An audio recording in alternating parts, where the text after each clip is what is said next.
အားလုံးပဲမင်္ဂလာပါ EC 2D YouTube channel လေးကနေပြန်လည်ကြိုဆိုလိုက်ပါတယ်ဆိုတော့နောက်ပြန်ဆိုလို့ရှိရင်ကျွန်တော်တို့ကတောက်ကြနေပေါ့နော်တောက်ကြနေကိုရောက်ပြီခဏလေးကလည်းပြောင်းပြောင်းတက်နေအောင်ထွက်တယ်နော်မူတွေကလည်းပြတ်တဲ့ဟာတွေကပြတ်တယ်ပေါ့နော်ဆိုတော့ဗုဒ္ဓဦးနေ့ညနေတည်းကကျွန်တော်ပြောပါတယ်ခဏလေးထွက်စင်ကမမှန်ဘူး group ထဲမှာနော်ပေါက်ကြရည်လုံနေပြီအဲ့အတွက်ကြောင့်တတိထားပြီးတော့လောက်ကန်ကြဖို့ကျွန်တော်ပြောပါတယ်ကျွန်တော်တို့အခုဒီမှာကြည့်မယ်ဆိုလို့ရှိရင်1-4ထွက်တယ်4-3ထွက်တယ်ဆိုတော့တနေကုန်မှခဏန်း3လုံးနဲ့ပြီးရင်3-3နဲ့9ခုတနေကုန်မှခဏန်း3လုံးနဲ့4-3နဲ့3ခုတနေကုန်မှခဏန်း3လုံးနဲ့6ခုနဲ့ခွန်လေးတနေကုန်မှခဏန်း3လုံးနဲ့အဲ့ဒါကိုမှကျွန်တော်တို့ကဒီမှာ3က1 2 3 4ကထွက်တယ်4ဒီ1 2 3 4ထွက်တယ်ခွန်ဒီလေအဲ့လိုထွက်တယ်ပေါ့နော်ဆိုတော့အဲ့လိုမျိုးကဏ္ဍတွေကတောက်လျှောက်ထပ်ပြီးတော့ထွက်နေလို့ရှိရင် formula တွေကပြတ်တတ်တယ်ပေါ့နော်ပြတ်တတ်တယ်ဆိုတော့ဒါပေမဲ့လေတမမီးတောင်ဝင်ရတော့ကျွန်တော်တို့ကမနေ့ကမှထိုးပြရမှာဖြစ်တယ်နော်ဒါပေမဲ့ထိုးရမှာဆိုတော့ကျွန်တော်ကဘာကိုပြောချင်လဲဆိုတော့ဒီနေရာမှာဟိုမူတွေဒီမူတွေတော့နည်းနည်းပွားပွားလျှောက်ပြီးတော့မပြချင်တော့ဘူးဒါပေမဲ့ကျွန်တော်လက်ရှိဒီဘက်မှာထုတ်ထားတဲ့ဒီဇာတ်လေးပေါ့နော်ဇာတ်လေးကိုကျွန်တော်ကပြထားတချို့လာယူထားတဲ့လူတွေယူထားကြပြီပေါ့နော်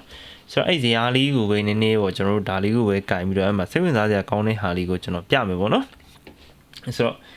့တောက်ကြနေရောက်ပြီဆိုတော့ယူလာတဲ့လူတွေလေးเนาะဒါကျွန်တော်ပြလိုက်တော့မယ်ပေါ့နော်ဆိုတော့ဒီမှာကျွန်တော်တို့ကြည့်လိုက်မယ်ဆိုလို့ရှိရင်ဇရာထဲမှာကကျွန်တော်အမြဲတမ်းပြောတယ်ပတ်သီးရဲ့ break ရဲ့ break တွဲရဲ့လီလုံးခွေရဲ့ပေါ့နော်ဆိုတော့ပတ်သီးရဲ့ break ရဲ့ break တွဲရဲ့လီလုံးခွေရဲ့ကဘယ်ကနေရတယ်လဲလို့ဆိုလို့ရှိရင်ပြီးခဲ့တဲ့တပတ်ကထွက်တဲ့ break ဒီပေါ့နော်ထွက်တဲ့ break ဒီကလည်းရတယ်အဲ့ဒီမှာကျွန်တော်ပြောတယ်ဒီအခွေဒီကတော့ပုံမှန်ထွက်တယ်ဆိုတော့ကျွန်တော်တို့ကဒီမှာကြည့်အခွေကပုံမှန်ထွက်မယ်ဆိုလို့ရှိရင်ကျွန်တော်တို့မနှက်ပြန်မှာဒီနှစ်ခွေထဲကတစ်ခွေထွက်မလားဒါမှမဟုတ်နှစ်ခွေလုံးပဲထွက်မလားပုံမှန်အဖြစ်တော့သူကနှစ်ခွေလုံးတော့ထွက်နေကြပဲပေါ့နော်အဲဆိုနှစ်ခွေလုံးပဲထွက်နေကြဆိုတဲ့အချိန်မှာဒီနှစ်ခွေလုံးထွက်မလားဆိုတော့အခွေထိုးရင်လည်းလူကလည်းဒီနှစ်ခွေထဲကကြိုက်တာထူပေါ့နော်ဒါပေမဲ့ကျွန်တော်ပြောချင်တာကအခုဒီတစ်ပတ်ရဲ့ထွက်စင်တွေကိုပြန်ကြည့်တဲ့ခါကျလို့ရှိရင်ကျွန်တော်ကနည်းနည်းတော့နော်သတိထားစီခြင်းတယ်ပေါ့နော်နောက်တစ်ခုကဒီဘက်ကပတ်သီးတွေနော်ပတ်သီးတွေကတော့အမြဲတမ်းထွက်တယ်ပေါ့နော်ထွက်နေတဲ့ပတ်သီးတွေကဒီတော့မှဆိုလို့ရှိရင်ဒီမှာတချို့တွေကျတော့လေကြည့်ပြီးတော့ပို့ပြီးအားကောင်းတဲ့ဟာဆိုပြီး3ညကိုကင်တဲ့လူတွေလည်းရှိတယ်ပေါ့နော်ဆိုတော့3က2ခုထွက်တယ်3ကအစောကြီးထွက်တယ်6ထွက်တယ်ပြီးရလို့ရှိရင်ခွန်9တွေထွက်တယ်ပေါ့နော်အဲ့ဒီမှာထူးဆန်းစွာနဲ့3ခုထပ်နေတဲ့3ညကမထွက်သေးဘူး3ခုထပ်နေတဲ့3ညကလည်းမထွက်သေးဘူးဒီမှာတစ်ခုတည်းကျန်တဲ့8နဲ့2နဲ့ကလည်းမထွက်သေးဘူးပေါ့နော်ဆိုတော့ break တွဲထဲမှာဆိုလည်း2 break နဲ့8 break နဲ့ရှိတယ်ပေါ့နော်ဆိုတော့ဘလူးထွက်မလဲဘာတွေထွက်မလဲမ3ည2လို့ကဏ္ဍမျိုးထွက်မလားပေါ့နော်3ည2လို့ကဏ္ဍမျိုးထွက်တယ်ဆိုလို့ရှိရင်တော့ဒီခွေ2ခွေလုံးတွေကတစ်ခွေမှာမထိဘူးပေါ့နော်ဆိုတော့ဒီခွေ2ခွေလုံးထဲကနေပြီးတော့မှကျွန်တော်တို့ကအမှဆိုပါစို့ဒီ break အတွဲတွေနဲ့ပြန်ချုပ်ပြီးတော့ဆော့မလားဒါမှမဟုတ်ဒီပတ်သီးတွေနဲ့ပြန်ချုပ်ပြီးတော့ဆော့မလားပေါ့နော်3ညတစ်လုံးကိုကင်မယ်ဆိုလို့ရှိရင်ကျွန်တော်တို့ကဒီခွေကိုကင်မှာရမယ်ပေါ့နော်3ည168ဆိုတဲ့အခွေကိုကင်မရမယ်1649ဆိုတဲ့ဟာကလည်းရှိရဆိုတော့ကျွန်တော်တို့ကဒီမှာ3ည168ကိုကင်မလားနော်အဲ့ဒါဆိုလို့ရှိရင်3ည8လို့ခဏမျိုးဆိုလို့ရှိရင်ကျွန်တော်တို့ကဒီအခွေလေးသွားမယ်ဒီမှာပတ်သီးနှလုံးလေးထွက်သွားမယ်ဆိုလို့ရှိရင်ကျွန်တော်တို့ကညနေမှာနှစ်တစ်လုံးပဲကျန်မယ်ဆိုလို့ရှိရင်2508ဆိုတဲ့အခွေကိုခံလိုက်ရမယ်ဒီ2508ဆိုတဲ့အခွေကလည်းပြီးခဲ့တဲ့တစ်ပတ်ကကျွန်တော်တို့ရခဲ့တယ်ပေါ့နော်ဆိုတော့အဲ့2508အခွေကလည်းဒီမှာလာပြီးနောက်ကျနေတယ်ပေါ့နော်တောက်ကျနေကိုရောက်ပြီဆိုတော့ဆက်ပြီးစောင့်ကြည့်ရမယ်စောင့်ကြည့်လို့မှဒီတစ်ပတ်မှာဒီကောင်ကပြတ်မယ်ဆိုလို့ရှိရင်အဲ့အခွေကို update လုပ်ကြမယ်ပေါ့နော်ဆိုတော့ပြောချင်တဲ့သဘောကတော့ဒီလိုရှိတယ်အဲ့ဒီခါကျတော့ကျွန်တော်တို့ကဘာကိုပြန်လောက်ကြမလဲဆိုတော့အကြံကုန်တော့ဂလုံးစားချက်တဲ့အနေနဲ့ကျွန်တော်တို့ဒီကလင်နာတွေကိုပြန်ဆက်ကမှာပေါ့နော်ဆိုတော့ထွက်စီတွေကိုပြန်ဆက်ကမယ်ပထမဆုံးအနေနဲ့ကျွန်တော်တို့ကနော်3ညပတ်တီတစ်လုံးအဲ့3ညပတ်တီတစ်လုံးကပထမဆုံးတစ်လုံးပေါ့နော်ပထမဆုံးတစ်လုံးကဘယ်ကနေရလဲဆိုတော့တနင်္လာမနေ့တစ် break ထွက်စဉ်ကနေရတယ်တနင်္လာမနေ့တစ် break ထွက်တိုင်းမှာအောက်ပွဲမှာ3ညထွက်လာဆိုတော့ဒီ14နှစ်စာထဲမှာဆိုလို့ရှိရင်ကျွန်တော်ပြောတဲ့10ပွဲမှာ2ပွဲတော့ပြတ်နိုင်ကြီးရှိတယ်ဆိုတဲ့အခါမှာကျွန်တော်တို့ကဒီမှာကြည့်လိုက်မယ်ဆိုရင်ပထမဆုံးတစ်ပွဲမှာကတရက်တည်လည်းပိတ်ရက်ရှိထားတယ်အဲ့အတွက်ကြောင့်ဟုတ်တော့ဘူးဆိုတော့ဒုတိယပွဲရစကြည့်လိုက်မယ်ဒုတိယပွဲမှာဆိုဒီမှာ3ညဒီမှာ3ညဒီမှာ3ညဒီမှာ3ညဒီဘက်မှာလည်း3ညနော်ဆိုတော့ဒီဘက်မှာလည်း3ညเนาะကျွန်တော်ဒီတိုင်းပဲဆွဲသွားလိုက်မယ်တောက်လျှောက်3ညဒီအောက်ပွဲမှာ3ညဒီတောက်လျှောက်ထွက်ထားတယ်ပေါ့နော်ထွက်ထားတယ်ဆိုတော့ဒါ14နှစ်စာ96ထွက်စင်အားရဲ့အောက်မှာ3ညကအမြဲတမ်းထွက်ထားဆိုတော့ဒီပွဲမှာ3ညလေးမြင်ရှိမလားကုန်3ညကို3ညကကဲမလားမကဲဘူးလားဒါကိုတော့ကျွန်တော်တို့ချက်စဉ်းစားရမယ်နောက်တစ်ခုကကျတော့ကျွန်တော်တို့က နော်ဒီမှာပြန်ကြည့်မယ်ဆိုလို့ရှိရင်ဒါကအင်္ဂါညက်နေပေါ့နော်အင်္ဂါညက်နေထွက်စဉ်ကနေပြီးတော့ကျွန်တော်တို့ပြန်ယူရမယ်အင်္ဂါညက်နေထွက်စဉ်မှာဆိုလို့ရှိရင်အဲ့လိုပဲပထမဆုံးတစ်ပွဲကပိတ်ရရှိတယ်ဒီမှာနော်ပထမဆုံးတစ်ပွဲကပိတ်ရရှိတဲ့ဒီမှာမထွက်ထားခဲ့ဘူးဒီမှာ3ညဒီမှာ3ညပေါ့နော်အဲ့ဒါဆိုနောက်ကိုကျွန်တော်တို့တဖြည်းဖြည်းဆက်သွားမယ်နောက်ဒီမှာလဲ30လို့ထွက်တယ်ဒီမှာလဲ3ညလို့ထွက်တယ်အော်ဒီမှာလဲ3ညလို့ထွက်တယ်ဒီမှာလဲ3ညလို့ထွက်တယ်ဒါဆိုလို့ရှိရင်3ညကိုပြီးနေတဲ့မူ3ခုမှာ2ခုကတော့ထွက်ထားပြီးသွားပြီနောက်တစ်ခုကိုထပ်ကြည့်မယ်နောက်တစ်ခုကကျွန်တော်တို့ကကြာတာပရိနိမနက်မှာနှစ်တစ်ထွက်စဉ်ကနေရတာပေါ့နော်ဟုတ်လားပြင်ကြည့်လိုက်ခဏလေးနော်အော်1 4ထွက်စဉ်ကနေရတယ်ကြာတာပရိနိမနက်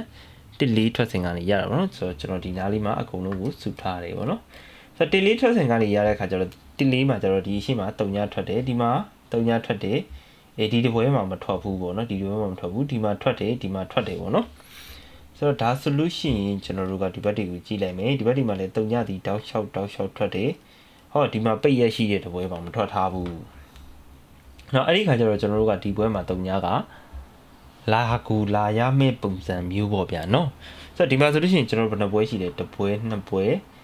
3ပွဲ4ပွဲ5ပွဲပေါ့ဗျာနော်ဟိုဟာလေးထိဆိုလို့ရှိရင်5ပွဲဒီဘက်မှာဆိုလို့ရှိရင်ကျွန်တော်တို့5ပွဲဆို10ပွဲတစ်ပွဲပြတ်ဗျာသိလား90%ရှိတယ်ဆိုတော့တခါလဲအဲ့လိုပဲ90%ရှိရဆိုပြီးပြောတဲ့ဟာ10%နဲ့ကတ်ပြီးတော့လွဲသွားခဲ့တဲ့ပွဲတွေလည်းရှိတယ်ပေါ့နော်ဆိုတော့အဲ့ဒါကတစ်ပိုင်း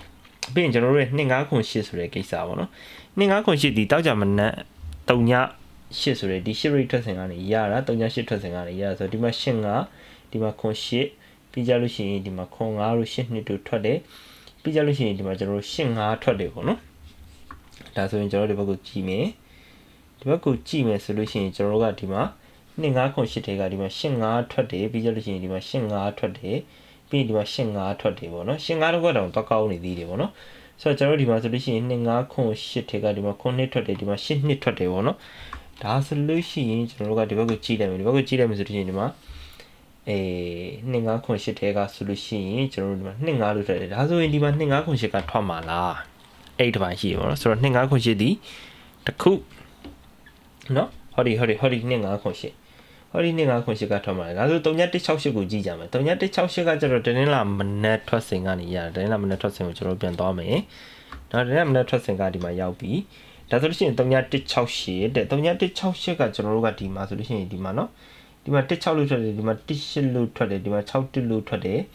ဒါဆိုလို့ရှိရင်ကျွန်တော်တို့ဒီဘက်ကိုကြည့်မယ်3168ဒီမှာမထွက်ဘူးနော်ဒီမှာ3168ကဒီမှာမရှိဘူးโอเคဒါဆိုလို့ရှိရင်ဒီဘက်ကိုသွားမယ်ကျွန်တော်တို့3168ဒီပွဲမှာလေမထွက်ထားဘူးเนาะဒီမှာလည်းမထွက်ထားဘူးเนาะဒီမှာလည်းမထွက်ထားဘူးဒီမှာဆိုလို့ရှိရင်ဒီမှာ81ပြီးကြလို့ရှိရင်ဒီမှာ88ပြီးကြလို့ရှိရင်ဒီမှာ10เนาะပြီးကြလို့ရှိရင်ဒီမှာ33တို့11တို့68တို့ထွက်ထားတယ်ဒါဆိုလို့ရှိရင်ဒီကောင်ကကျွန်တော်တို့ဒီမှာဆိုလို့ရှိရင်စုစုပေါင်းအဖြစ်ဘယ်နှပွဲရှိမှလဲဆိုတော့ဒီမှာနှစ်နော်4 6ဘယ်ပွဲလဲဒီကောင်3ပွဲဒီကောင်3ပွဲပြီးရင်4 5 6 9 8 9ပေါ့နော်9ပွဲမှာ2ပွဲပြတ်ထားတယ်ပေါ့နော်3168ဆိုတော့3168ရှိတယ်3508ရှိတယ်ပြီးကြလို့ရှိရင်ကျွန်တော်တို့က10ပတ်တီးတွေနှစ်ပတ်တီးတွေ3ပတ်တီးတွေရှိတယ်ပေါ့နော်ဆိုတော့3ကကျွန်တော်ထင်နေပြပြောတော့ခက်တယ်ဆိုပေမဲ့ပေါ့နော်ဒီလောက်ထိခဏနေရပေါက်တက်ကြရတွေထွက်နေတဲ့အခါကျတော့ကျွန်တော်တို့ကမူတွေကိုလည်းဘယ်လောက်ကောင်းပါလဲဆိုပေမဲ့လည်းပြောရခက်တယ်ပေါ့နော်ပြောရခက်တယ်ဆိုပေမဲ့3ကဒီမှာအထောက်3ခုရှိတယ်ပေါ့နော်ဒါတော့ကလေးတွေးနဲ့တွေးရင်ပေါ့ဗျာနော်ဒါပေမဲ့လည်းတူဒီမှာကလေးတွေးနေတော့တွေးလို့မရဘူးပေါ့နော်ဆိုတော့3ကလူတကာလဲလိုက်နေကြတယ်နော်ဒါပေမဲ့လည်းပြီးရင်လည်းပြီးမှာပေါ့လေဆိုတော့ကျွန်တော်တို့က3ခွန်ထွက်ပြီးတဲ့အောက်နော်3ခွန်ထွက်ပြီးတဲ့အောက်2ရက်အတွင်းမှာကျွန်တော်တို့ကဘူဘရိတ်အောက်မှာ9-3 chain ဆိုတဲ့ဆရာပူချမ်းမူလေးရှိရဲအဲ့မူကလည်းခဏတိုင်းတော့မှန်ပါတယ်နော်ဆိုတော့အဲ့မူကိုလည်းကျွန်တော်တို့အားကိုးပြီးတော့သုံးလို့ရမယ်ဒါဆိုလို့ရှိရင်ကျွန်တော်တို့ကဒီကောင်ကရောပေါ့နော်ဒီကောင်ရဲ့ဒီနှစ်ပတ်ဒီက38ထွက်စဉ်ကနေပဲရတော့နော်ဒါဆိုရင်ကျွန်တော်တို့က38ထွက်စဉ်ကိုတစ်ချက်တော့ကြည့်လိုက်မယ်နော်ဒီမှာ38ထွက်စဉ်ဆိုတော့ဒီမှာနှစ်ထွက်တယ်ဒီမှာနှစ်ထွက်တယ်ဒီမှာလည်းနှစ်ထွက်တယ်ဒီမှာလည်းနှစ်ထွက်တယ်ဒီမှာလည်းနှစ်ထွက်တယ်ပေါ့နော်ဆိုတော့ဒီမှာလည်းနှစ်တောက်ချောင်းနှစ်ပေါ့နော်ဆိုတော့တောက်ကြမနက်မှာ10 break ထွက်တိုင်းအောက်ပွဲမှာ နှစ်ဟာမပြောက်ခဲ့ဘူးပေါ့နော်မပြောက်ခဲ့ဘူးပျောက်ခဲ့တဲ့ပွဲတော်လည်းရှိရပေါ့နော်စပွဲတစ်ပွဲတော့ရှိတယ်ဒါပေမဲ့ဒီ3-8 trust မှာတော့မပြောက်ခဲ့ဘူးပေါ့နော်ဒါတော့ကျွန်တော်တို့ကအကြံကုန်ကလုံးစားချက်တဲ့အနေနဲ့ပေါ့နော်ဆိုတော့မူတွေကိုရှောက်မကြည့်ချင်တဲ့ခါကျတော့ကလင်ဒါရပဲကြည့်ပြီးတော့မှဒါလေးကိုဖမ်းပြီးလိုက်တာပေါ့နော်ဆိုတော့နောက်ပြန်မှာ2998နဲ့3168နဲ့ကြိုက်တဲ့ဟာကိုကင်လို့ရတယ်3ပတ်တီးကိုကင်ရင်လည်းကင်3ပတ်တီးကတော့ပြည့်ရမှာလဲစီတွင်းဝင်စားရမှာလဲတဲတစ်ချက်အဲ့လိုပုံစံမျိုးတွေပေါ့နော်ဘာလို့လဲဆိုဟော့နေတယ်လူတွေအများကြီးလိုက်နေကြတယ်ဒါပေမဲ့နောက်ကျနေတယ်ဆိုတဲ့နောက်မှာကိုယ့်ရဲ့တစ်ဖက်ကမူကလေနော်ဒီလိုမျိုးအထောက်တွေအများကြီးနဲ့ပေးနေတယ်ဆိုတဲ့အချိန်မှာကျွန်တော်တို့ကစားရမှာလဲစီတွင်းဝင်ပြည့်ရမှာလဲတဲတစ်ချက်နဲ့ဖြစ်နေတတ်တယ်ပေါ့နော်ဆိုတော့ဒါကတော့ကျွန်တော်တို့ရဲ့ဆုံးဖြတ်ချက်နဲ့ကန်နေပဲဆိုင်ပါတယ်။တော့အဲ့လိုဟော့နေလို့ဆိုပြီးတော့မထိုးလိုက်တဲ့အချိန်မှာသူများတွေပေါက်ပြီးကိုကြံခဲ့တာဖြစ်နိုင်တယ်လို့မျိုးဟော့နေလို့ဆိုပြီးလိုက်ထိုးကမှနော်မချပေးတာလည်းဖြစ်နိုင်တယ်ဆိုတော့ကျွန်တော်ကဒီ3ညကတချမ်းပေါ့နော်ဒီ8နှစ်ကတချမ်းပေါ့နော်ဆိုတော့အမှန်တော့ထွက်ရမယ်ဆိုလို့ရှိရင်ဒီမူရတော့3လုံးထွက်မှာပေါ့နော်ဆိုတော့ဒီဘက်အခွေထဲမှာလည်းအဲ့ကနန်း3လုံးကပါနေတယ်နော်ပါနေတယ်အဲ့ဒီခါကျတော့ကျွန်တော်တို့ကဒီ break တွေနဲ့ပြန်ချုပ်လိုက်ဥပမာဆိုတော့နှစ်9 break ဆိုကြကျွန်တော်တို့က1-8လိုကဏ္ဍမျိုးနဲ့ချုပ်လို့ရတယ်ဗျာနော်နှစ်9 break ဆိုအဲ့မှာတစ်ခုထွက်တော့မယ်ပြီးကြလို့ရှိရင်ကျွန်တော်တို့ကဒီမှာ10 break ကတော့ချုပ်เสียမရှိဘူး10 break ကတော့ကျွန်တော်တို့ကဒီခေါင်းနဲ့တော့ချုပ်เสียမရှိဘူးပေါ့နော်မရှိတဲ့ခါကျတော့2 break အနေနဲ့ဆိုလို့ရှိရင်ကဘယ်လိုချုပ်မလဲပေါ့နော်ဆိုတော့2 break နဲ့ထွက်မှာလား9 break နဲ့10 break နဲ့ထွက်မလားဒီခွေနှစ်ခွေတည်းရောဘယ်လိုထွက်မလဲပေါ့ဥပမာ8လိုကဏ္ဍမျိုးဆိုလို့ကျွန်တော်နှစ်ခွေလုံးတစ်ခါတည်းပြီးတော့မှာပေါ့နော်8ကြီးချပြီးတော့မှညနေကြတော့မှ3ညနဲ့2နဲ့3ည2ဆိုပြီးချသွားရင်တော့လေမပြောတတ်ဘူးပေါ့နော်ဒါမှမဟုတ်3ည2ထွက်ပြီးတော့8ဆိုပြီးချတယ်ချမှာပေါ့နော်ဒါတော့ကို formula ခိုင်းတာတော့ကိုအမြင်နဲ့ကိုပြောတာ哦ဆိုတော့လူကြီးမျိုးရဲ့တခြားတော့နော်1 chain နီထိတ်တီ break တီပြီးတော့လက်ကြံကဏ္ဍလေးတွေနဲ့တိုက်ဆိုင်ပြီးတော့မှဆောက်ရပြီးထိုးနိုင်ကြပါသည်ဆိုတော့ဒီတစ်ပတ်ကတော့ကျွန်တော်တို့ဒီလိုမျိုးเนาะပေါလုပေးစားခဏန်းနေနဲ့ဘလူးပြန်နေအောင်ဒုက္ခပေးသွားတဲ့အတွက်ကြောင့်เนาะမတက်နိုင်လိုက်ဘူးပေါ့เนาะဆိုတဲ့အခါမှာဒီလိုမျိုးပေါ့เนาะဒီလိုမျိုးပေါလုပေးစားခဏန်းနေနဲ့ဘလူးပြန်နေအောင်လုပ်သွားတဲ့ခါကျတော့မတက်နိုင်လိုက်ဘူးဆိုပေမဲ့လေနောက်တစ်ခုရှိတာကစောစောကကျွန်တော်88ကိုပြောခဲ့တဲ့ခါမှာဒီမှာတနင်္လာနေ့ရောတနင်္လာနေ့တယ်ဒီမနက်ခင်းမှာအပူးထွက်လို့ရှိရင်9ရက်အတွင်းမှာအပူလိုက်ထွက်တတ်တယ်ဆိုတဲ့မူလေးလေးရှိတယ်ပေါ့နော်အဲ့ဒီခါကျတော့အဲ့ဒါလေးလေးသတိထားပါတော့အဲ့တော့မနက်ခင်းမှာ2-9 break 8-9 break ပေါ့ဗျာ8-9 break တဲကမှမနက်ခင်းမှာ2 break မကြဘူးနော်အဲ့တော့2-9 break ကတတွဲနော်2-8 break ကတတွဲအဲ့ဒီမှာတဲရမနက်ခင်းမှာတတွဲကြလို့ရှိရင်ညနေခင်းမှာကျန်တဲ့တတွဲကိုဆော့ပေါ့နော်ဆိုတော့မနက်ခင်းမှာ2 break မကြဘူးဆိုလို့ရှိရင်တော့ကျန်တဲ့တတွဲတွေကတတွဲလုံးဆော့မှာโอเคမနက်ခင်းမှာ2 break ကျသွားတယ်ဆိုလို့ရှိရင်တော့လေ6 break ကိုဆော့ပေါ့နော်မနက်ခင်းမှာ6 break တစ်ခုနှစ်ခုတည်းတစ်ခုကျသွားတယ်ဆိုလို့ရှိရင်လေ channel break နဲ့2 break နဲ့ကပ်ပြီးဆော့ပေါ့နော်ဒီလိုတော့ရှိအောင်ဆိုတော့အားလုံးပဲနော်နောက်တော့မှလည်းပိုကောင်းတဲ့ formula တွေရှာပေးနိုင်မှုအတွက်စူးစမ်းပြီးတော့လုပ်ပြပါမယ်နော်ကျန်တဲ့မနေ့ပြန်တောက်ကြတရက်မှာလည်းစင်ဒီကန်ကောင်းကြပါစေခင်ဗျ